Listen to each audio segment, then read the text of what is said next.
Welcome back to ए के academy class. ए के academy class में आप सभी मित्रों का स्वागत है, वेलकम है।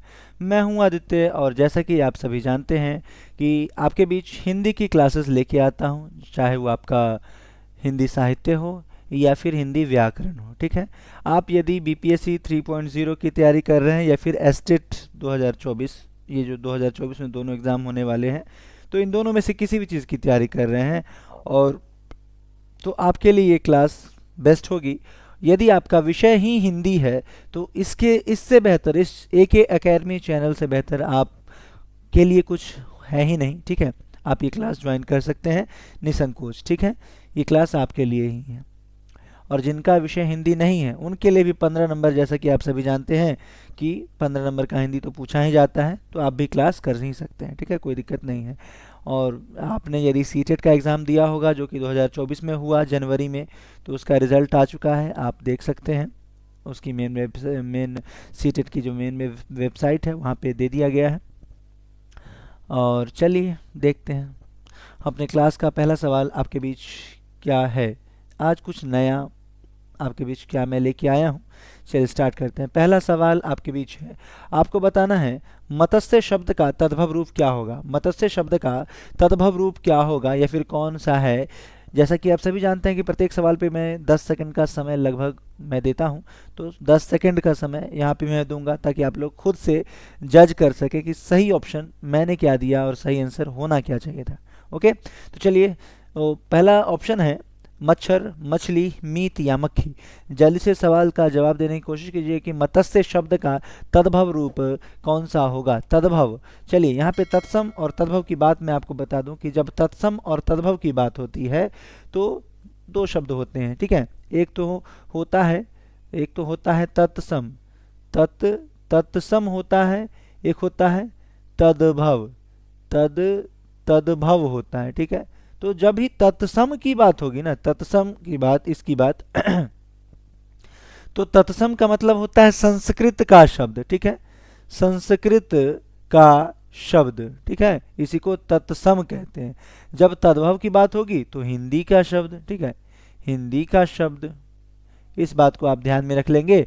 आपका कहीं से भी तत्सम और तद्भव का सवाल तो गलत होना ही नहीं हो।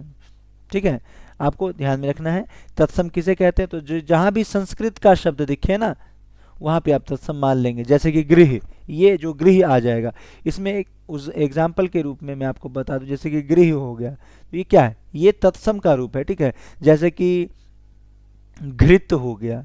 ठीक है, घृत, जैसे कि अश्व, अश्व हो गया, ये क्या है, ये सब तो वही है ना, संस्कृत के शब्द हैं तो तत्सम शब्द हैं। अब यदि हम तद्भव की बात करते हैं तो कुर्सी, कुर्सी क्या है, तद्भव है। ठीक है, आप कह दें मोबाइल, मोबाइल क्या है, ये तद्भव है। आप कह दें किताब, किताब क्या है, तद्भव है। अब यही किताब में यदि लिख दे पुस्तक, ठीक है, पुस्तक लिख दे तो ये तत्सम हो जाएगा फिर। ठीक है, ध्यान में रखेंगे, तत्सम और तद्भव, यहाँ से आपको क्लियर हो गया होगा कि क्या होता है। यहाँ पे फिलहाल इस क्वेश्चन का जो सही जवाब होगा वो मछली होगा। मछली यानी कि ऑप्शन नंबर बी विकल्प हमारा सही है। मत्स्य शब्द का तद्भव रूप पूछा था, यानी कि हिंदी का शब्द पूछा था, तो मछली होगा। ठीक है, अगला सवाल आपके सामने है, 3 में न 13 में, इस लोकोक्ति का अर्थ क्या होता है। हर काम में सफलता, या फिर नगण्य, या फिर गणित में माहिर, या फिर हर किसी की गिनती में होना। यदि आपने अभी तक ए के अकेडमी क्लास ज्वाइन नहीं किया है, सब्सक्राइब नहीं किया है, तो आज ही सब्सक्राइब करें और बेल आइकन को ऑन कर लें ताकि अगली वीडियो की सूचना आपको सबसे पहले मिल सके। ठीक है, चलिए यहाँ पे 3 में न 13 में, इस लोकोक्ति का क्या अर्थ होता है आपको बताना है। जल्दी से बताइए इसका सही जवाब क्या होगा। 3 में न 13 में, यदि ये सब लोकोक्ति है, लोकोक्ति मतलब कहने का मतलब लोगों के द्वारा उपयोग में लाई जाने वाली उक्ति। ठीक है, लोकोक्ति मतलब जैसे कि आप सुनते होंगे ना, नाच न जाने आंगन टेढ़ा, मतलब काम तो आता नहीं और चले बड़े आए मतलब बताने कि हाँ ऐसे होगा वैसे होगा, ये वाली बात। तो इसी को क्या कहते हैं, लोकोक्ति कहते हैं। ठीक है, लोगों के द्वारा प्रयोग में लाई गई उक्ति को ही लोकोक्ति कहते हैं। ओके, क्लियर है लोकोक्ति किसे कहते हैं, मैंने आपको बता दिया। फिलहाल इस सवाल का जो सही जवाब होगा ऑप्शन नंबर बी हमारा सही जवाब होगा। ऑप्शन नंबर बी यानी कि सेकंड वाला, यहाँ पे सी कर दिया गया है, क्या करें ऑप्शन को। चलिए सेकंड नंबर ऑप्शन हमारा जो है ये नगण्य, यानी कि कुछ नहीं जानने वाला, यानी कि ना तो 3 में ना 13 में वो व्यक्ति है, मतलब कुछ जानता ही नहीं है और आप उससे डिस्कस कर रहे हैं कि ये सही है ये गलत है, कैसे होगा।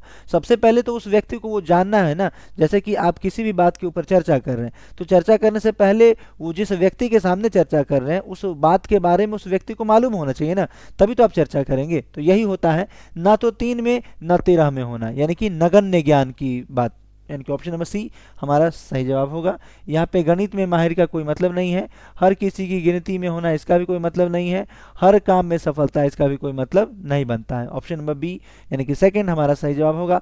आशा करते हैं आप समझ गए होंगे सवाल का जवाब अच्छे तरीके से।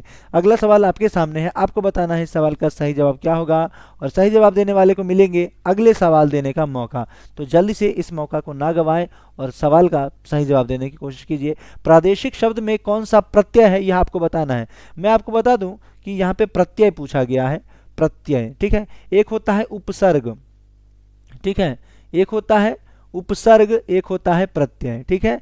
तो आपको मैं बता दूं कि प्रत्यय और उपसर्ग में क्या अंतर होता है। जब भी उपसर्ग की बात होगी ना, ठीक है, जब भी उपसर्ग की बात होगी तो उपसर्ग शब्द के प्रारंभ में लगता है, प्रारंभ में लगता है, जबकि वो प्रत्यय की बात करें तो शब्द के अंत में लगता है, ठीक है, अंत में लगता है, ठीक है।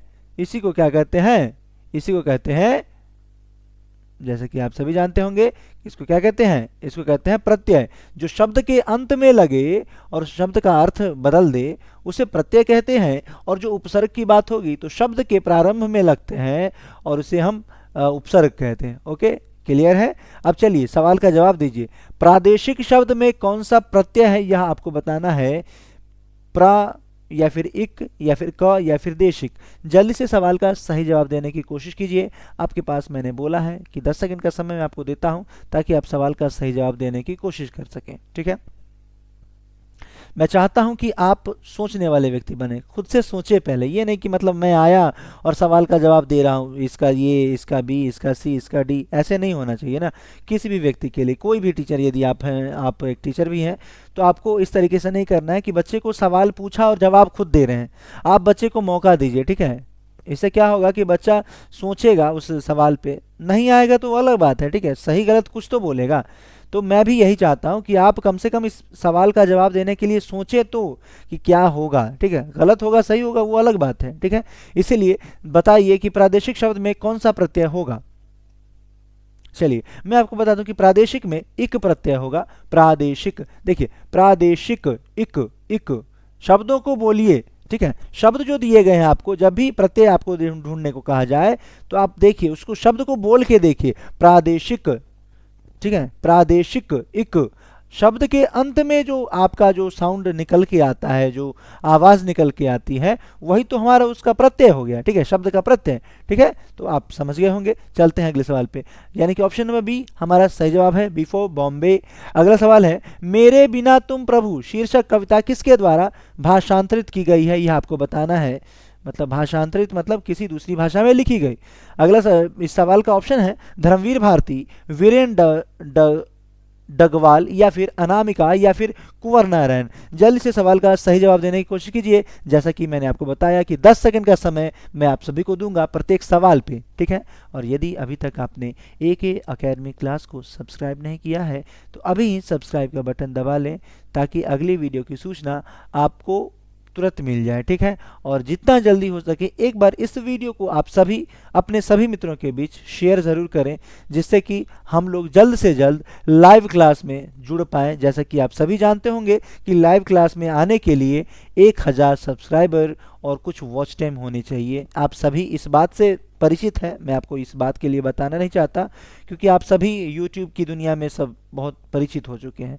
तो ऐसा कीजिए, थोड़ा सा लोगों को यहाँ पे इस वीडियो को लोगों के बीच भेजिए ताकि ज़्यादा से ज़्यादा लोग इससे जुड़ पाएँ, ठीक है। और तब जा कर के अपनी क्लासेस को एक निश्चित समय सीमा में और एक निश्चित समय पर करेंगे तो हमारी चीज़ें और बेहतर तरीके से मैं आपको करवा पाऊंगा, ठीक है। चलिए सवाल था आपके लिए कि मेरे बिना तुम प्रभु शीर्षक कविता किसके द्वारा भाषांतरित की गई है। क्या धर्मवीर भारती, धर्मवीर भारती यहाँ पे होगा क्या, जल्द से बताएंगे, या फिर वीरेन डगराल ये होगा, या अनामिका, या फिर कुंवर नारायण। तो फ्रेंड्स यहाँ पे जो हमारा सही जवाब होने वाला था वो option number A, Dharamvir Bharati. ठीक है, धर्मवीर भारती यहाँ पे हमारा सही जवाब होगा। ऑप्शन नंबर ए के साथ चलेंगे। सवाल था कि मेरे बिना तुम प्रभु शीर्षक कविता किसके द्वारा भाषांतरित की गई, तो इसका जवाब होगा धर्मवीर भारती। ध्यान में रखेंगे, अगली बार से यदि आपके सवाल में पूछा जाए तो धर्मवीर भारती, मेरे बिना तुम प्रभु, मेरे बिना तुम प्रभु तो धर्मवीर भारती। ओके, यहाँ पे मैं एक बात आपको बताना चाहूँगा कि ये जो मेरे बिना तुम प्रभु है ना, इसको, इसके जो लेखक है ना, ये जर्मनी के हुआ करते थे। ठीक है, जर्मनी के हुआ करते थे, जर्मनी यानी कि जर्मन हुआ करते थे। ठीक है, इसके लेखक, मेरे बिना तुम प्रभु के लेखक। ठीक है, और उनका नाम था रेनर मारिया। ठीक है, उनका नाम था रेनर मारिया रेनर मारिया रिक्ले। ठीक है, रेनर मारिया रिक्ले। आपको ध्यान में रखना है कि इनके जो मेरे बिना तुम प्रभु के लेखक जो थे वो जर्मनी के थे और रेनर मारिया हुआ करते थे, और भाषांतरित की गई थी किसके द्वारा, तो धर्मवीर भारती के द्वारा इसका भाषांतरण किया गया था।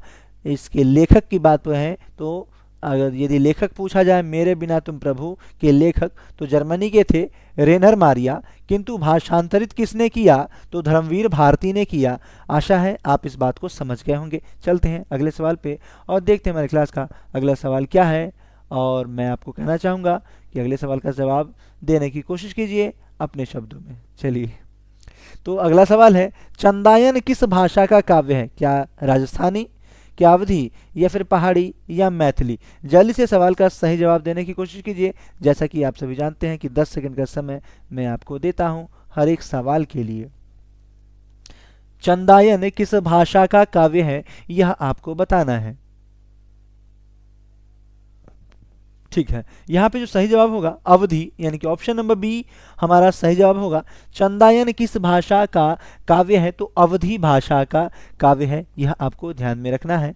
और मैथिली भाषा की बात करें तो इस मैथिली भाषा के मैथिल कोकिल के नाम से किसे जाना जाता है, मैथिल कोकिल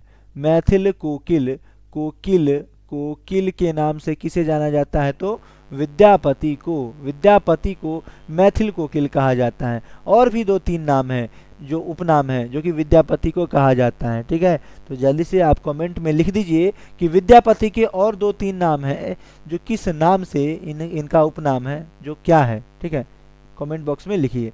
अगला सवाल आपके सामने है, पानी परात को हाथ छूयो नहीं, नैनन के जल सो पग धोए।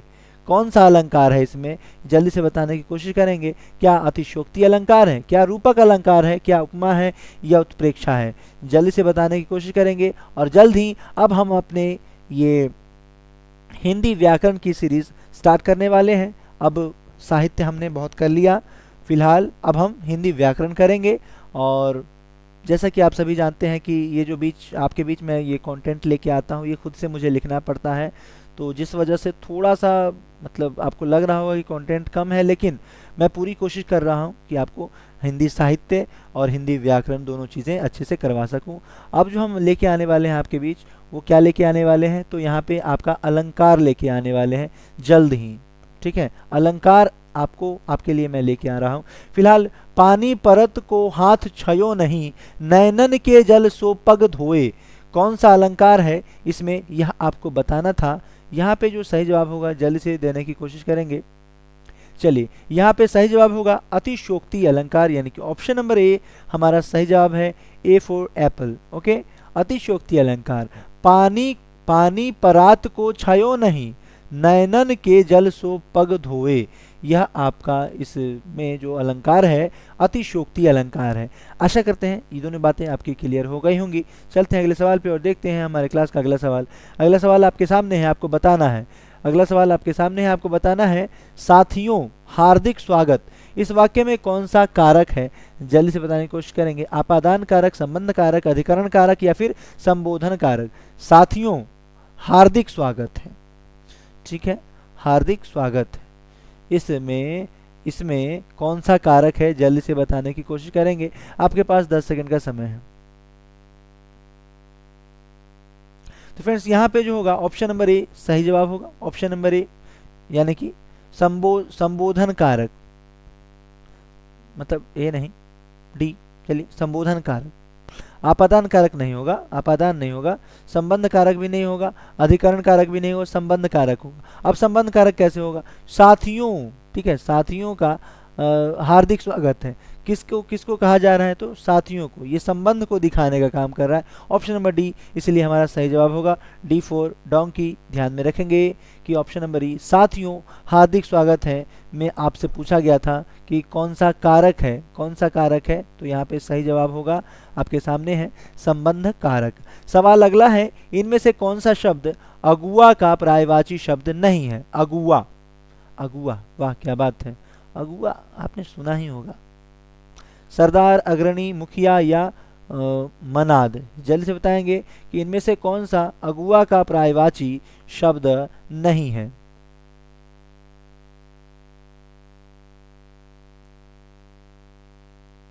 फ्रेंड्स यहाँ पे जो सही जवाब होगा वो होगा धनाढ्य, ठीक है, धनाढ्य, धनाढ्य तो है ही नहीं ऑप्शन। चलिए यहाँ पे कौन सा शब्द अगुआ का पर्यायवाची नहीं है? तो सरदार, क्या सरदार को अगुआ कहा जा सकता है? कहा जा सकता है, ठीक है।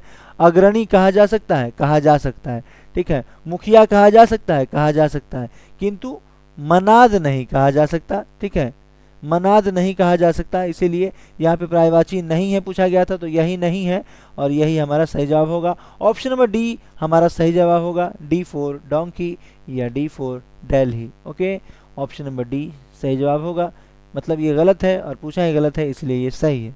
चलते हैं अगले सवाल पे और देखते हैं हमारे क्लास का अगला सवाल क्या है। और अगला सवाल आपकी स्क्रीन पे आ चुका है। आपको बताना है, आपको बताना है इनमें से, सवाल है इनमें से अभ्युदय शब्द का सही संधि विच्छेद कौन सा है? ऑप्शन नंबर फर्स्ट है अभ्युधन उदय, या फिर सेकंड अभिधन उदय, थर्ड अभिधन उदय, फोर्थ आभधन उदय। तो जल्दी से बताने की कोशिश करेंगे। सवाल है कि अभ्युदय, अभ्युदय,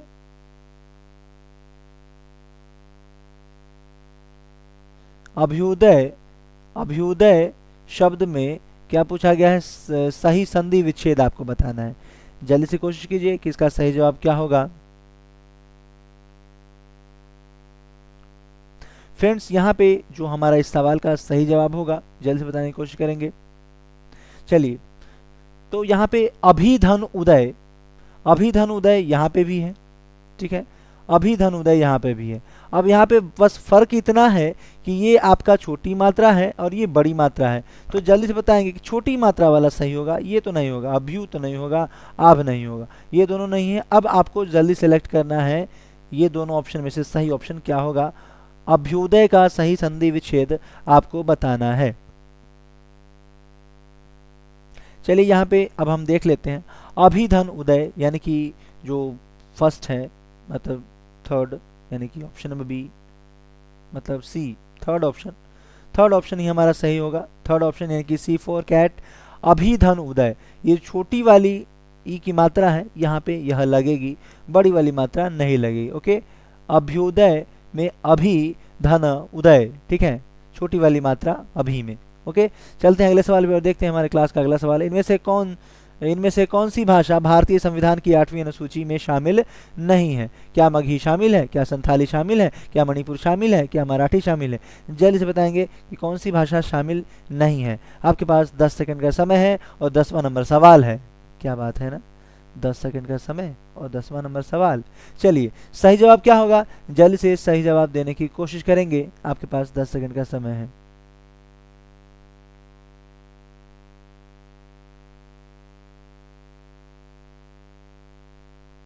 फ्रेंड्स, यहाँ पे जो हमारा सही जवाब होगा वो मगही। ध्यान में रखेंगे, मगही जो है ना, मगही, ये भारतीय संविधान की 8वीं अनुसूची में शामिल नहीं है, तो नहीं ही पूछा गया था। ऑप्शन नंबर ए ये हमारा सही जवाब होगा, ऑप्शन नंबर ए। ओके, मगही शामिल नहीं है, जबकि संथाली शामिल है, मणिपुरी शामिल है, मराठी शामिल है। ओके, आशा करते हैं अब क्लियर हो गया होगा। मगही भाषा की बात यदि करें तो ये पटना में बोली जाती है, पटना में मगही भाषा ही बोली जाती है। पटना कहाँ है? बिहार में ही तो है, ठीक है। तो पटना के बिहार में मगही भाषा बोली जाती है। इन सारी बातों को ध्यान में रखेंगे और चलते हैं अपने क्लास के अगले सवाल पे। और भी जगह है जहाँ पे मगही भाषा बोली जाती है, पर पटना यहाँ पे ध्यान में रखेंगे। चलिए अगला सवाल आपके सामने है, गांव वालों ने मिलकर यह काम पूरा किया। इस वाक्य में मिलकर किस प्रकार का क्रिया विशेषण है, जल्दी से बताने की कोशिश करेंगे। क्रिया विशेषण आपको बताना है। मिलकर, मिलकर किस प्रकार का क्रिया विशेषण है? क्या परिमाणवाचक क्रिया विशेषण है, या फिर स्थानवाचक क्रिया विशेषण है, या फिर रीतिवाचक क्रिया विशेषण है, या फिर कालवाचक क्रिया विशेषण है? जल्दी से इस सवाल का सही जवाब देने की कोशिश करेंगे। आपके पास 10 सेकंड का समय है, जैसा कि मैंने आपको पहले भी दिया है। और यदि अभी तक आपने चैनल को सब्सक्राइब नहीं किया है तो आप अभी से भी एके एकेडमी क्लास को सब्सक्राइब कर सकते हैं और बेल आइकन को ऑन कर सकते हैं। यदि आपको सेशन पसंद आ रहा है तो आप लाइक ज़रूर करेंगे, इससे मोटिवेशन मुझे मिलेगा कि मैं आपके बीच और बेहतर तरीके से कंटेंट को लेके आ पाऊँगा। ठीक है, तो चलिए सवाल का जवाब दीजिए। गांव वालों ने मिलकर यह काम पूरा किया। इस वाक्य में मिलकर किस प्रकार का क्रिया विशेषण है, यह आपसे पूछा गया है। ओके फ्रेंड्स, तो रीतिवाचक क्रिया विशेषण, रीतिवाचक क्रिया विशेषण। ओके, ऑप्शन नंबर सी हमारा सही जवाब होगा। ऑप्शन नंबर सी, ठीक है, सी ध्यान में रखेंगे, रीतिवाचक क्रिया विशेषण। ये दोनों सवाल तो मतलब क्या हो गया, गांव वालों ने क्या रीतिवाचक क्रिया विशेषण। चलिए दोनों सवाल रिपीट हो चुके हैं, तो एक ही सवाल है दोनों। रीतिवाचक ध्यान में रखना है कि गांव वालों ने मिलके क्या किया, मिलकर काम पूरा किया, तो दोनों में एक ही जवाब सवाल है, इसलिए जवाब भी एक ही होगा, रीतिवाचक। ध्यान में रखेंगे। आशा करते हैं आपको ये क्लियर हो गया होगा। और चलते हैं अगले सवाल पे, यानी कि ऑप्शन नंबर सी हमारा सही जवाब है। अगले सवाल को देखते हैं। अगला सवाल आपके स्क्रीन पे है। आपको बताना है जिस समास में पूर्व पद अव्यय हो तो वह किस प्रकार का समास कहलाता है। जिस समास में पूर्व पद यानी पहले का पद अव्यय हो, क्या वो कर्मधारय समास कहलाता है, क्या वो अव्ययी भाव समास कहलाता है, क्या वो द्विगु समास कहलाता है, क्या वो बहुव्रीहि समास कहलाता है? जल्दी से सवाल का सही जवाब देने की कोशिश करेंगे। 10 सेकंड है आपके पास सवाल का सही जवाब देने के लिए। जिस समास में पूर्व पद यानी कि पहला पद, पूर्व पद कहने का मतलब पहला पद और उत्तर पद मतलब दूसरा पद। ओके, मैंने आपको समास पढ़ाया है। यदि आप नहीं जानते कि समास किसे कहते हैं, समास के कितने प्रकार हैं, तो ये सारी बातें आपको, आप जाइए वीडियो के सेक्शन में, वहाँ पे मैंने आपको समास से रिलेटेड आपको पूरा मतलब समास का बेसिक पूरा करवा ही दिया है कि समास किसे कहते हैं, समास को कैसे पहचानना है, कितने प्रकार हैं। ये सारी बातें आप वीडियो के सेक्शन में जाइए और वहाँ पे आप देख सकते हैं। ठीक है, फिलहाल इस सवाल का सही जवाब दीजिए कि जिस समास में पूर्व पद अव्यय हो तो वह किस प्रकार का समास होगा। ठीक है, किस प्रकार का समास कहलाएगा, यह आपको बताना है।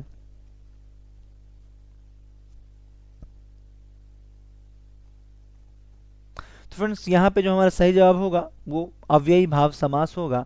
अव्ययी भाव यानी कि ऑप्शन नंबर बी हमारा सही जवाब है। जिस समास में पूर्व पद यानी पहले का पद अव्यय हो तो वह किस प्रकार का समास होगा, तो अव्ययी भाव समास होगा। ये यहाँ पे आपको ध्यान में रखना है, अव्ययी भाव समास। अगला सवाल है, कवित्री अनामिका के पिता का नाम क्या था? क्या व्रज किशोर था, क्या अवध किशोर था, या फिर श्यामनंदन किशोर था, या फिर नवल किशोर था? जल्दी से सवाल का सही जवाब देने की कोशिश करेंगे। आपके पास सही जवाब देने के लिए हमेशा की तरह एज यूजुअल, जैसा कि आप सभी जानते हैं, 10 सेकेंड है। कवित्री अनामिका के पिता का नाम आपको बताना है।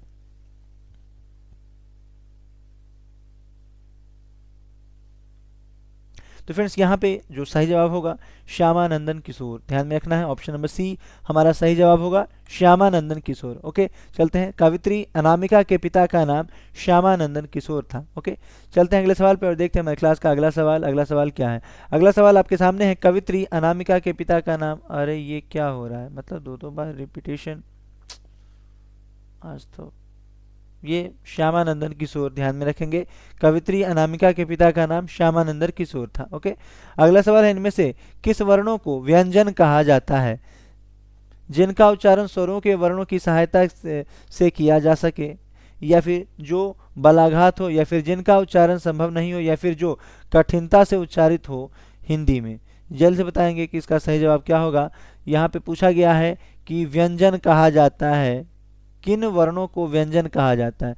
तो ये फिर वर्ण और व्यंजन, ये तो पहला ही क्लास में जब मैंने व्याकरण स्टार्ट किया था, ये आपका मतलब व्याकरण में पूरी तरीके से मैंने आपको अच्छे से समझाया भी था कि वर्ण किसे कहते हैं, स्वर वर्ण किसे कहते हैं, व्यंजन वर्ण किसे कहते हैं, और संयुक्त व्यंजन किसे कहते हैं, ठीक है, ये विसर्ग किसे कहते हैं, ठीक है, जिसे कि अयोगवाह भी आप देख रहे होंगे, अयोगवाह भी कहा जाता है, ठीक है।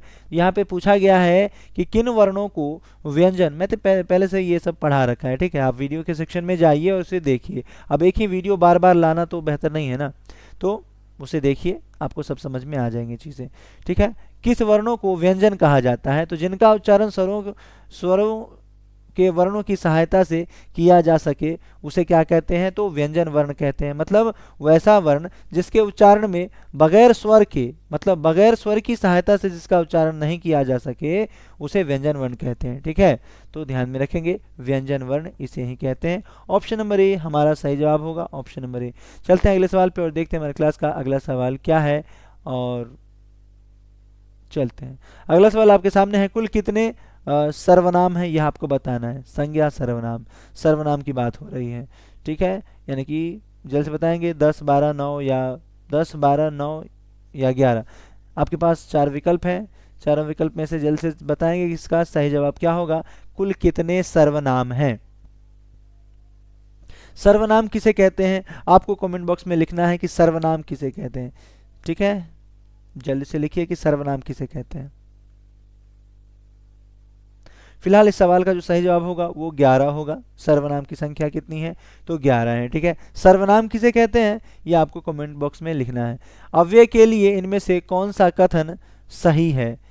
ये अविकारी होते हैं, ये विकारी होते हैं, ये विकारी और अविकारी दोनों होते हैं, या फिर उपरोक्त में से कोई नहीं। जल्द से बताएंगे अव्यय किसे कहते हैं, ठीक है, यह पूछा गया है कि अव्यय किसे कहते हैं, ठीक है, जल्द से बताएंगे इसका सही जवाब क्या होगा। अव्यय किसे कहते हैं?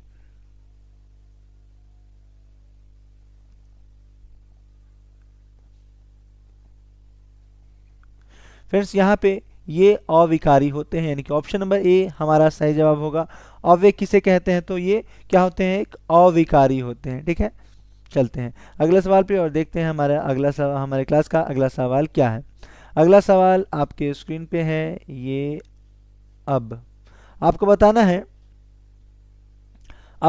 निम्नलिखित में से कौन सा शब्द तत्सम है? बरसात, वर्षा, हाथी, आंसू। जल्द से बताएंगे। अभी मैंने आपको बताया भी था कि तत्सम किसे कहते हैं और तद्भव किसे कहते हैं, ठीक है, जल्द से बताएंगे। मुझे आशा है आप लोग उस समय समझ गए होंगे, दोबारा समझाने की ज़रूरत नहीं है, पर फिर भी मैं कोशिश करूंगा कि एक बार और बता दूं ताकि क्लियर हो जाए, ठीक है। पूछा गया है निम्नलिखित में से कौन सा शब्द तत्सम है, ठीक है। जब तत्सम की बात होगी ना, चलिए जवाब दीजिए। तो जब तत्सम की बात होगी तो क्या होगा?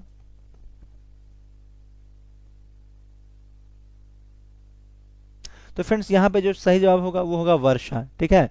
वर्षा हमारा तत्सम शब्द होगा, ठीक है। यही यदि वर्षा के जगह बारिश रहता ना, तो ये क्या हो जाता? फिर तद्भव हो जाता, ठीक है, तद्भव हो जाता यदि बारिश होता, तो ये बारिश, ठीक है, यदि बारिश होता तो ये तद्भव हो जाता। ये यहाँ पे वर्षा है तो ये तत्सम है। तत्सम कहने का मतलब वैसा शब्द जो संस्कृत के शब्द हैं, ठीक है, और तद्भव कहने का मतलब जो हिंदी के शब्द हैं। ओके, क्लियर है। जैसे कि आपका हाथी, ये क्या है? तद्भव है, ठीक है।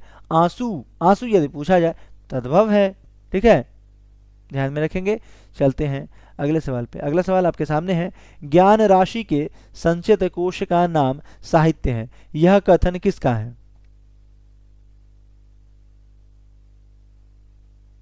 अब यदि मैं आपको बता दूं आंसू का, हो सकता है कि आप लोगों को थोड़ा सा कंफ्यूजन हो। यहाँ पे हाथी के लिए यदि तत्सम होता तो ये गज होता, ठीक है, गज होता, ठीक है। आंसू के लिए अश्रु होता, अश्रु ये होता है तत्सम शब्द, ठीक है, अश्रु। ओके, ये तत्सम शब्द है और ये भी तत्सम शब्द है, लेकिन ये तद्भव है। हाथी और आंसू ये तद्भव है। बारात नहीं, ये बारात यदि होता, ये बारात, तो ये भी तद्भव हो जाता, ठीक है। तद्भव मतलब हिंदी के शब्द, तत्सम मतलब संस्कृत के शब्द। ओके, क्लियर है।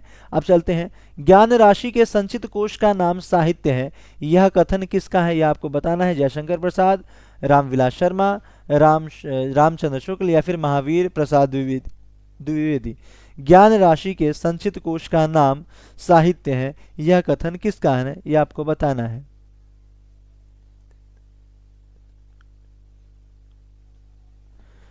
ओके, तो जल्द से सवाल का जवाब देने की कोशिश कीजिए। ज्ञान राशि के संचित कोश का नाम साहित्य है, यह कथन किसका है, तो यह कथन महावीर प्रसाद द्विवेदी का है। और कवि से संबंधित यदि हम बात करें तो कवि से संबंधित और उनकी रचनाओं से संबंधित मैंने आपको प्रीवियस वीडियो जो कि आपने नहीं देखा है तो जल्दी से देख लीजिए कि कवि और उनकी जो रचनाएं हैं उनसे संबंधित मैंने आपको सेशन दो तीन सेशन करवा रखे हैं, तो आप उसे ज़रूर देखिए, इससे आपको काफ़ी हेल्प होगा आपका एग्ज़ाम में, ठीक है। क्योंकि इस बार एग्ज़ाम थोड़ा टफ होने जा रहा है, तो तैयारी अपनी पूरी कर लीजिए। चलिए, इनमें से नयन शब्द में प्रयुक्त कृत प्रत्यय कौन सा है, जल्द से बताना है आपको। कृत प्रत्यय बताना है आपको, ठीक है। कृत प्रत्यय, नयन शब्द में कौन सा कृत प्रत्यय है, यह आपको बताना है। नयन शब्द में कौन सा कृत प्रत्यय है, यह आपको बताना है।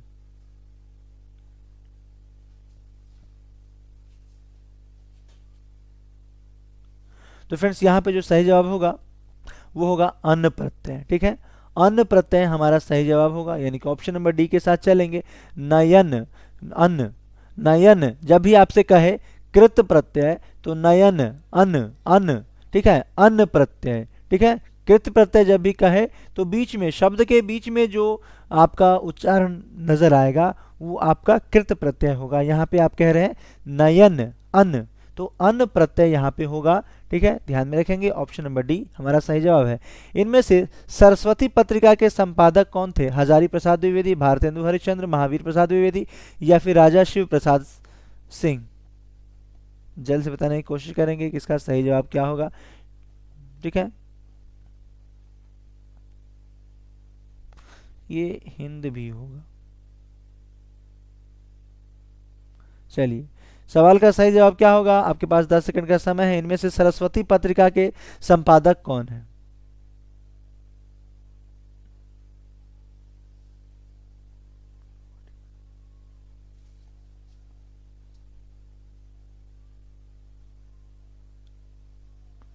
तो फ्रेंड्स, यहाँ पे जो हमारा सही जवाब होगा, चलिए, महावीर प्रसाद द्विवेदी, यानी कि ऑप्शन नंबर सी हमारा सही जवाब होगा।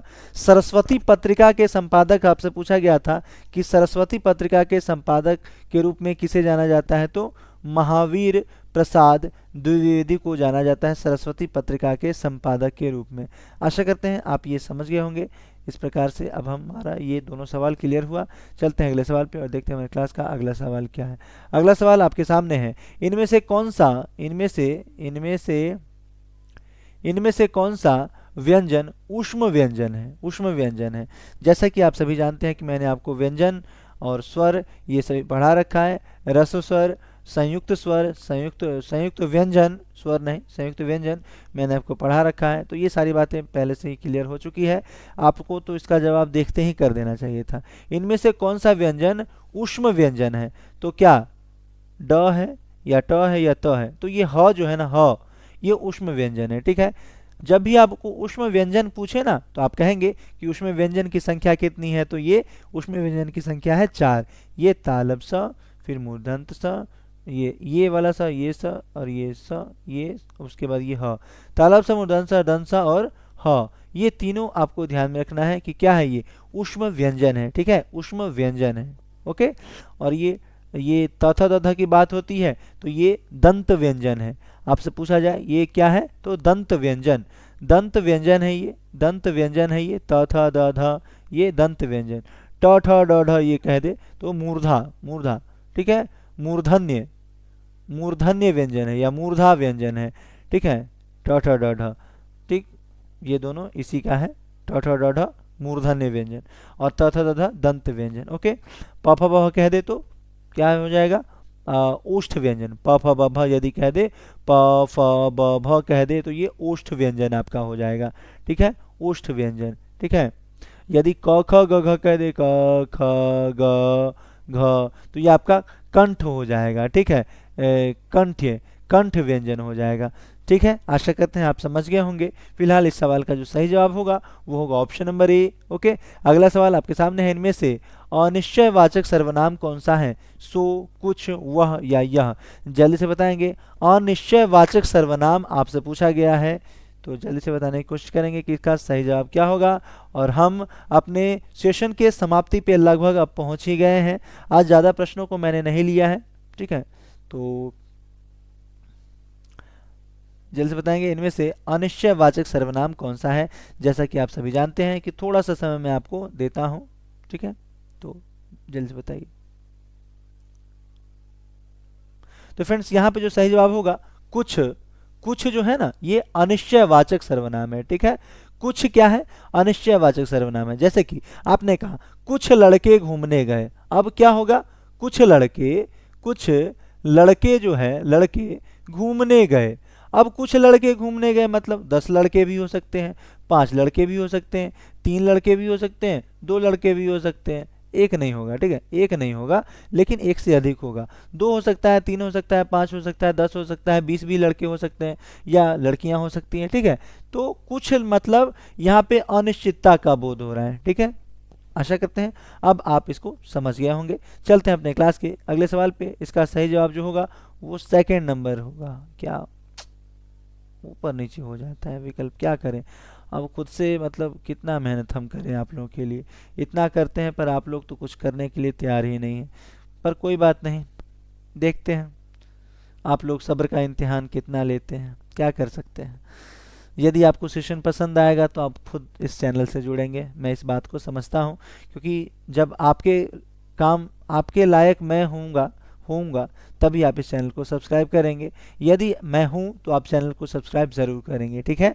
आपके जो सवाल में जो पूछे जाते हैं ये इसमें एग्ज़ाम में, वैसे क्वेश्चन आपके बीच में लेके आ पा रहा हूँ, अच्छे से डील करवा पा रहा हूँ, तो आप ज़रूर इस चैनल AK एकेडमी को सब्सक्राइब कर सकते हैं, ठीक है। चलिए, सवाल है आपके सामने, इनमें से उर्दू के उपसर्ग से बना शब्द कौन सा है? कपूत, उन्नत, 19 या फिर अधपका या फिर खुशबू। सवाल है उर्दू के उपसर्ग से बना शब्द कौन सा है? जल्दी से बताने की कोशिश करेंगे कि उर्दू के उपसर्ग से बना, क्या कपूत है, क्या 19 है, क्या अधपका है या खुशबू है। जल्दी से बताने की कोशिश करेंगे कि इसका सही जवाब क्या होगा। आपके सामने बस 10 सेकंड का समय है और ये हमारे सेशन का अंतिम सवाल है। जल्दी से बताने की कोशिश करेंगे फ्रेंड्स कि इसका सही जवाब क्या होगा। चलिए, खुशबू जो है ना, ये खुशबू, ये आपका उर्दू के उपसर्ग से बना हुआ शब्द है, खुशबू, ठीक है। चलते हैं और देखते हैं हमारे क्लास का अगला सवाल। क्या और भी कोई सवाल है क्या? और भी कोई सवाल बचा हुआ है? नहीं। आशा करते हैं कि फ्रेंड्स आपको ये क्लास AK एकेडमी क्लास, जो कि आपके बीच हिंदी की क्लासेस लेके आ रहा है, चाहे वो आपका हिंदी साहित्य हो या व्याकरण हो, दोनों की चीज़ें आपके बीच में लेके आ रहा हूँ। तो आपके लिए ये सेशन बेहतर साबित हुआ होगा, आपको सारी चीज़ें समझ में आती होंगी। मिलते हैं नेक्स्ट सेशन में। अभी तक यदि आपने चैनल को सब्सक्राइब नहीं किया है तो आप चैनल को सब्सक्राइब कर सकते हैं। मिलते हैं नेक्स्ट सेशन में। अब हिंदी व्याकरण को लेकर के हम आपके बीच आने वाले हैं, हिंदी व्याकरण, ठीक है। व्याकरण से संबंधित हम सेशन लेके आएंगे आपके बीच। मिलते हैं नेक्स्ट सेशन में। तब तक के लिए आप पुरानी जो क्लास में वीडियो करवाई गई हैं उसका अभ्यास ज़रूर कीजिए, ठीक है। Best of luck.